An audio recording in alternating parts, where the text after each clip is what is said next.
لصمنا كرم بالعافية وهنجوزه وهو رضي بالهم. ومفاجأة عروسته قدمها يطلع شؤم ونحس وغم.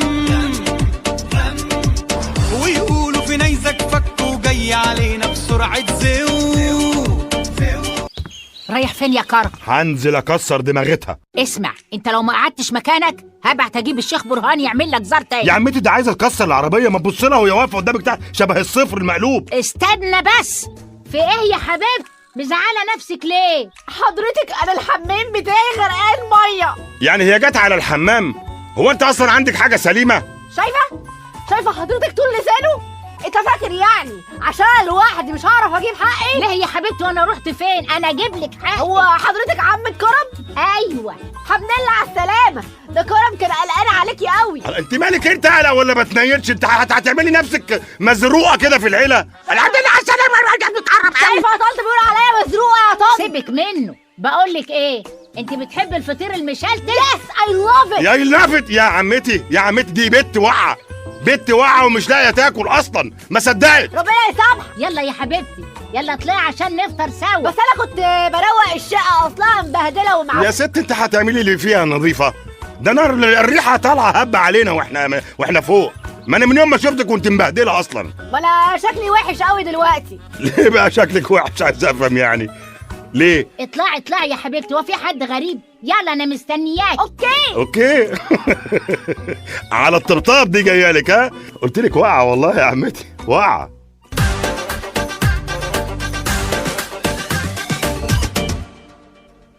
الله ده انا اكلت كتير قوي. كلت كتير قوي؟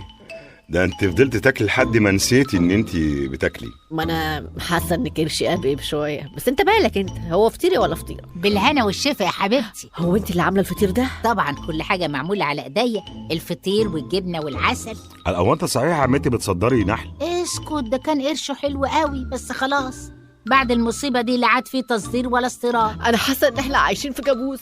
انا كل ما افتكر الموضوع ده اتخنق وابقى عايزه اموت نفسي. وبعدين انت كل شويه تنتحري، ما انت عملتيها قبل كده وما فلحش، والولايه كان زمانك دلوقتي مرميه في جهنم. انت تمسك عليا زله ولا ايه؟ ما خلاص قلنا لك شكرا. ايه بقى؟ انت مش خلصت اكل يا كرم؟ ايوه الحمد لله. طب روح هات السباك. سباك ليه؟ هيسلك لنا حاجه احنا عندنا هنرجع يعني ولا ايه؟ قولي لي والنبي يا طارق. سباك ايه اللي هروح اجيبه ده؟ مش فاهم انا ايه المشكله يعني لما الحمام ينقط من ما هي كلها كام يوم وهننفجر كلنا. قوم يا واد بلاش منك. حاضر يا عمتي. قولي لي بقى، انت ايه اللي مقعدك لوحدك؟ ها؟ كرم يا استاذ كرم، اول مره اسمع اسمي بيتنطق كرم. يا فريده افتخرتيني اخيرا. اخبارك ايه؟ انا كويس الحمد لله. الحمد لله على السلامه. الذاكره رجعت لك؟ انا لما سالت ماما فكرتني بيك. ودي ايام تتنسي يا فريده؟ ده السلال دي ياما لعبنا فيها انا وانتي وسطوح. فاكر السطوح ولا افكرك انا؟ اخرب عليك.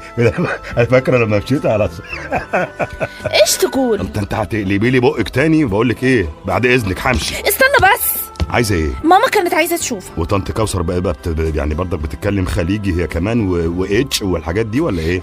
يعني شويه كده وشويه كده. طب سؤال، مين الواد الرخم اللي كان عمال يتنطط على السلم ده؟ ده علي ابني. لا والله، هو ده اللي كنت انا خايف منه؟ مساء الخير يا انكل. ما قلنا بلاش انكل دي بدل ما اروح لفحك قلم على بوزك. طب هي طنط فوق يا انكل؟ انهي طنط؟ سعاد مراتك يا انكل. لا راحت تزور امها في القبر، لا تزور امها في البيت. هي دي بقى فريده؟ ها الحب بتاع زمان. ايوه يا ستي. على فكره بقى سعاد احلى بكتير. هو انت شفت حاجه من سعاد غير عينيها؟ انا مش بتكلم على الشكل، انا يهمني المضمون. طب ممكن نأجل الندوه بتاعت المضمون دي لبعدين؟ يلا زقي عجلك بقى. اوكي يا انكل، بعد اذنك يا طنط. مين البت اللي بتقولي يا طنط دي؟ انا عارف اهو، بتاع بتعدي كده كل شويه هي وبتاع تاني بيقفوا قدام اي بتاع في البيت. خلينا احنا في موضوعنا. الواد ده خلفتيه ازاي وامتى؟ اتجوزت زي ما انت اتجوزت. مش انت اتجوزت برضو؟ ايوه بس انا يعني كان جوازي على خفيف يعني، يا دوب 7 ساعات. ده هي التاوب بس، ما لحقتش اعمل اي حاجه خالص. عايش خالص، ما فرقتش كتير. انا اتجوزت 7 سنين. طب وفي ال7 سنين دول نسيت ايامنا الحلوه والبساطه دي؟ نسيتي لما كنا بنلعب في حوش العماره صيادين السمك وتيكا على العالي والسغمايه؟ فاكره لما غميتي ايش تقول؟ تاني هتقلبي حنكك الخليجي ده ارجوكي، هقلب لك هندي. احنا لازم ننسى الماضي يا اخ كرم. اخ؟ طب اعمل لك ايه بقى انا يا اخت؟ اقول لك ايه بقى؟ بس الظاهر فعلا انه لازم انسى الماضي وهمسحه باستيكه كمان. بس يا ريت بلاش تخيليني في الطلعه والنازله بشعرك المبالغ فيه ده. دي باروكة يا كرم. باروكة وكمان طلعت قرعه.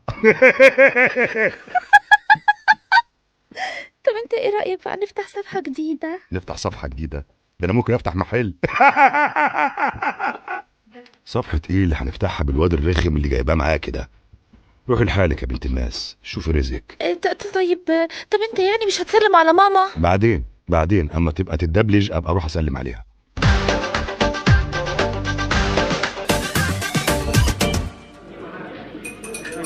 أنا أخدت قرار مهم جدا وعاوز أخد رأيكم فيه. ايه؟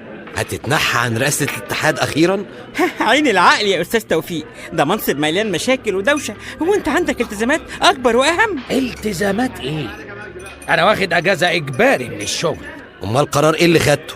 إحنا داخلين على مرحلة صعبة، لحظة فارقة في حياة البشرية. لا ده كلام كبير قوي، أنا عايز أروح يا عماد، أنا معدتي قلبت مش قادر. اهدى يا رامي، مش كده، استنى بس لما نشوف اللحظة الفارقة. كمل يا أستاذ توفيق. طبعا أنتوا عارفين أنا بتكلم عن إيه. لا أنا عن نفسي مش عارف، أنت عارف حاجة يا رامي؟ لا أنا ما أعرفش أي حاجة ومش عايز أعرف. يعني إيه مش عارفين يا خونة؟ النيزك هيفجر الكرة الأرضية كمان 27 يوم. يوه، أنا حوار النيزك ده مش داخل دماغي أساسا. دي خناقة يا جماعة بين الصين وأمريكا، إحنا ملناش فيها. وحتى لو في نيزك ملناش فيه. دي مصيبة ولازم نتفاعل معاها. هنتفاعل إيه أكتر من كده؟ ما إحنا متلقحين على القهوة طول النهار أهو. في خلال الساعات اللي جاية هيضربوا النيزك بصاروخ نووي. طب وإحنا المفروض نعمل إيه كسكان للعمارة؟ نكون على مستوى الحدث. لا كده كتير، أنا كده اتوترت، الحقوني. اهدى يا رامي، اهدى يا رامي، استنى نفهم بس. يا ريت يا أستاذ توفيق تدخل في الموضوع على طول قبل ما الراجل يقع مننا. الحدث ده هيتذاع على الهوا، فأنا شايف إن دي فرصة عظيمة يلتقي فيها سكان العمارة ويتقربوا ويتوحدوا. ايه ده؟ يعني انت عايزنا نيجي نتفرج عندك؟ لا طبعا، احنا نحط شاشة في مدخل العمارة ونجيب كراسي من الفراشة. حلو قوي، ويا ريت بقى نوزع وجبة خفيفة كده علشان الحدث شكله هيطول. ما عنديش مانع. لا الموضوع ده لو حصل ده أنا هفجر العمارة من فوقها لتحتيها. عن إذنك. ايه ده استنى يا رامي، استنى. طب قولي هتفجر العمارة امتى عشان ابلغ السكان؟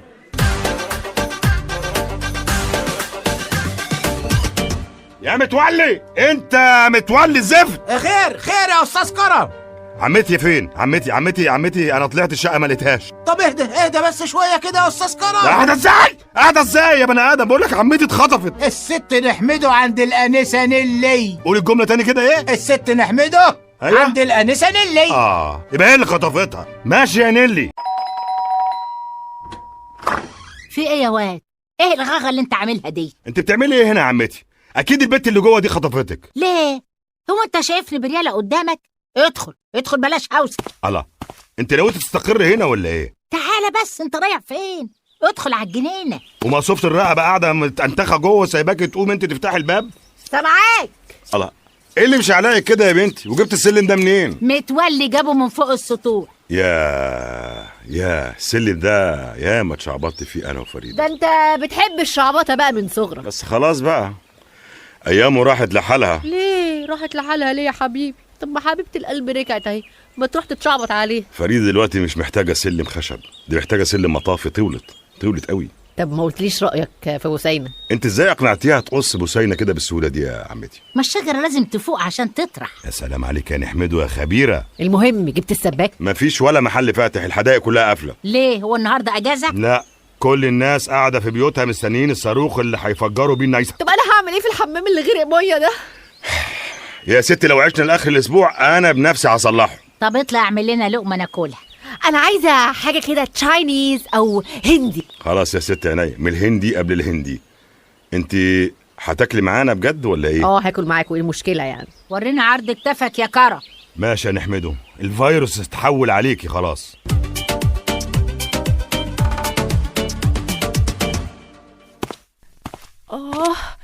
واخد الريسيفر ده ورايح فين يا رامي؟ رايح اصلحه يا حبيبتي. انت مش قلت التلفزيون مضر على البيبي؟ لا، ما هو عقبال ما الراجل يكون صلحه تكون انت ولدتي. انا مش مستريحه لك يا رامي. ليه بس يا حبيبتي؟ عينك زايغه وسرحان على طول.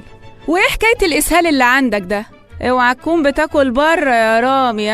هو انا اقدر اكل الا من ايديكي الحلوين؟ انا عارفه انك زهقت من منظري، بقيت منفوخه وعامله زي الكوبه وشعري منكوش. بالعكس، ده انت حلويتي لما اتنفختي. انت كداب.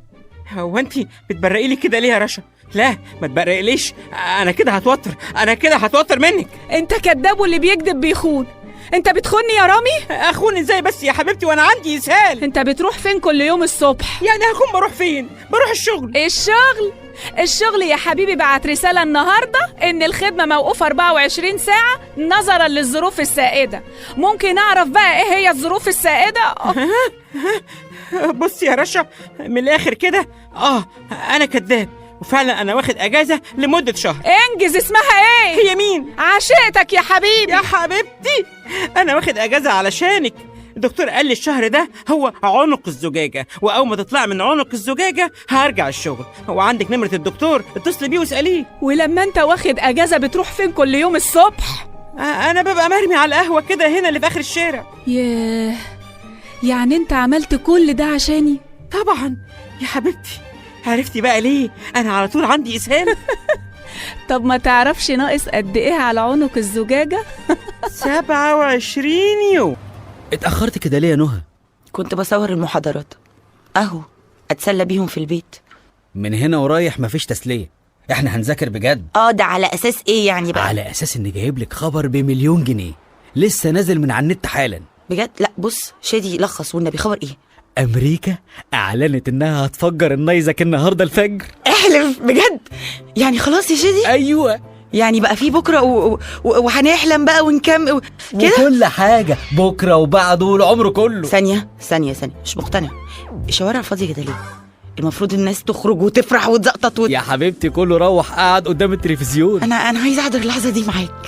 ازاي وفين يعني؟ ازاي؟ بقولك الكلام ده هيحصل الفجر. صحيح.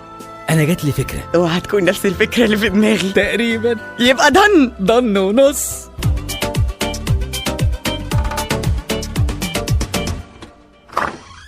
فريدة، ممكن أدخل؟ هتدخلي ايه اكتر من كده؟ اقفل الباب يا كراميلتي. واضح انه النيزك هيضرب قبل ميعاده.